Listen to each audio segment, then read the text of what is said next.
thank you very much, Kristen, and I want to thank you, and I want to thank everyone that's participating in this, and of course everyone that's involved in Together We Grow for your good work. So it really is my pleasure to be with you here today. I'm thrilled to be speaking with you, even though it is virtual, and certainly my hope is that we'll be able to join together in person, as I know all of you are hoping that as well as we move forward and recover and reopen. But I think what we have been going through really underscores, again, how challenging it is, and that it is more important than ever that we invest in the future of our country. And that includes, of course, the future of the food and agriculture system here in the United States as well. And that starts with America's young people and investing in their education and their training and their work and their skills. And of course, that also means that we have to have a very diverse and inclusive workforce as well. And so I think the time and the program today is really highlighting that, and I want to thank you. You know, as we do at the Department of Agriculture, that the next 30 years are really going to test American agriculture. But at the same time, I grew up on a farm. I've been involved in agriculture all of my life, and I know that farmers and all of us involved in agriculture are optimists. And I believe that we will rise to that challenge, but it's going to take a lot of hard work. It's going to take a lot of dedication for us to try to succeed there. It's been an honor of a lifetime for me to serve in this position and to work with really people all across the United States and very diverse skill sets, very diverse backgrounds as we are trying to work and meet those challenges.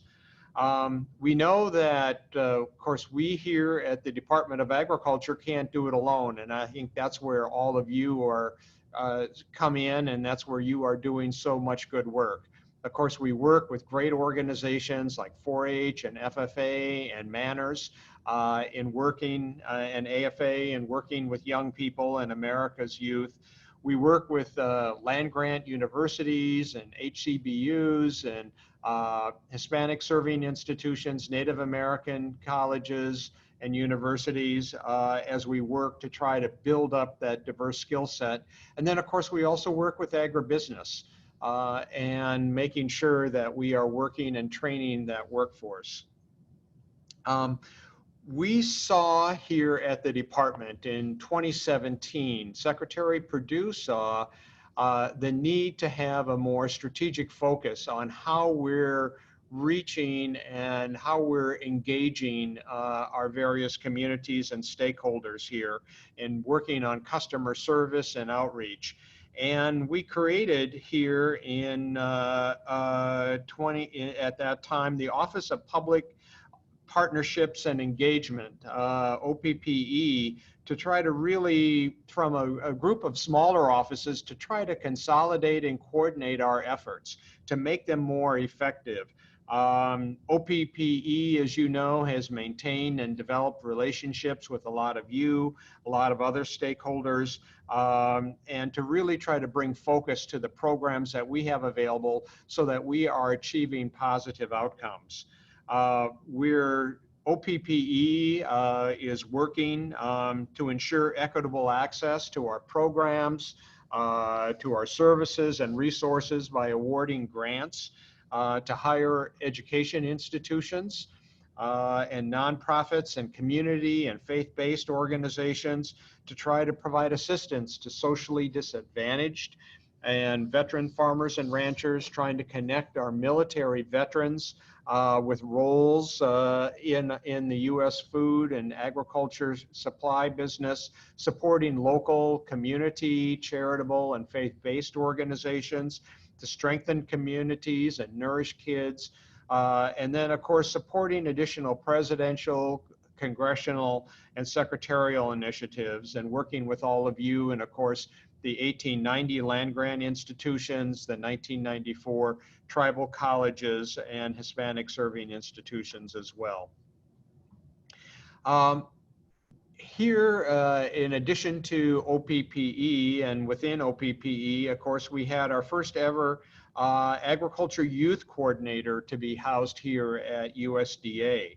And many of the groups I know involved in this call today champion the creation of that position. We thought it was very important and concur with you that it's important to have that youth voice informing our decisions and our policies as we move forward. Since the establishment of that position, and again, Tori Powell has done a great job in that position. As you know, Tori has just recently moved on to another position here at the department, but we're glad to have Sadie Lackey in that position now. But she has worked, and Tori as well, with AFA and FFA and 4-H and Manners, the secretary as well as me. We've created an mentorship program here at USDA to mentor interns from across the nation so that they're introduced to the movers and shakers, not only in the department, but also in all of agriculture, and help build and put to fruition the first NASDA Manners program, Agriculture Policy Seminar, right here in Washington. And so we certainly want to thank Manners and Ebony and everyone involved there. In terms of building rural prosperity, we know that it's not enough just to stop at making sure, that our programs are available.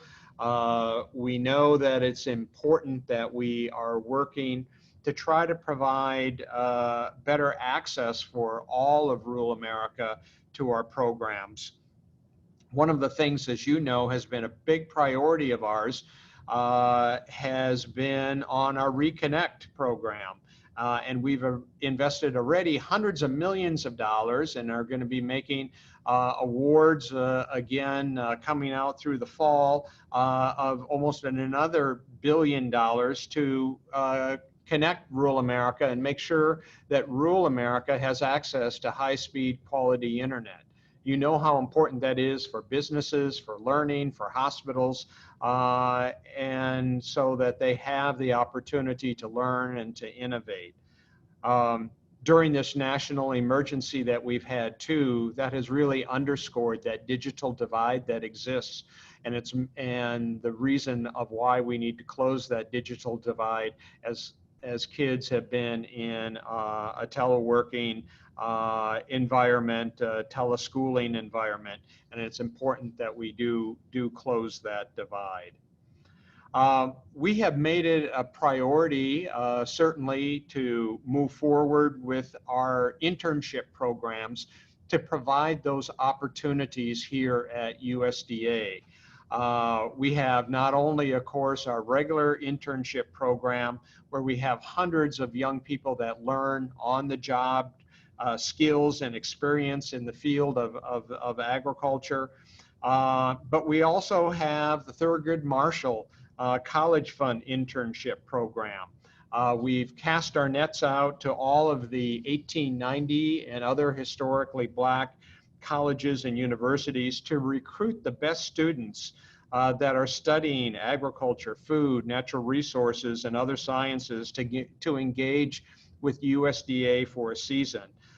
We host nearly 100 Thurgood Marshall College Fund interns each summer, and several during the fall and spring semesters too. We're also very pleased and we're very glad that the president did sign legislation that added more than $100 million for scholarships for research and centers of excellence at the HBCU land-grant institutions. We also operate the Hispanic Association of Colleges and Universities internship program, again hosting hundreds of students, interns each summer for some of our most research-heavy intern positions across the department, as well as the Navajo Tech internship program. And really here we're encouraging all tribal students so that they are exposed to opportunities that exist here at USDA. We also are working here with partnering with both 1890 and tribal land-grant colleges and universities to work with students to serve as national scholars and spending summers here in exchange for tuition reimbursement. We also have, Congress has authorized another $40 million over 4 years for the 1890 National Scholarship Program, including tuition reimbursement.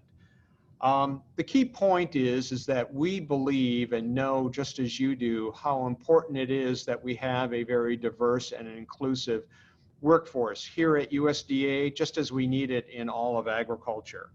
We're faced, as you know, with a big challenge that we have a rising world population that's going to reach almost 10 billion people by the year 2050. And in order for us to grow and sustain and nourish that growing population and do so in the face of changing climate and the other challenges that we face, we are going to need the best and the brightest minds coming into our agriculture and natural resources space here at USDA, but also at all the great companies that are out there working to solve these problems, food and agriculture problems. As you know, we have announced back in February our agriculture innovation agenda. And again, there where we have set the bold goal to increase productivity by 40% while decreasing our environmental footprint by 50% by the year 2050. To do that, once again, we're going to need the best and the brightest minds from all of America in order to solve that challenge. We think that the work that you are doing at Together We Grow, along with us here at the department, will allow us to meet that very bold goal. And again, I want to thank you for the work that you do to expand the diversity, the inclusivity in the food and agriculture sector as we make progress to achieve and solve the long-term goals that are facing our country.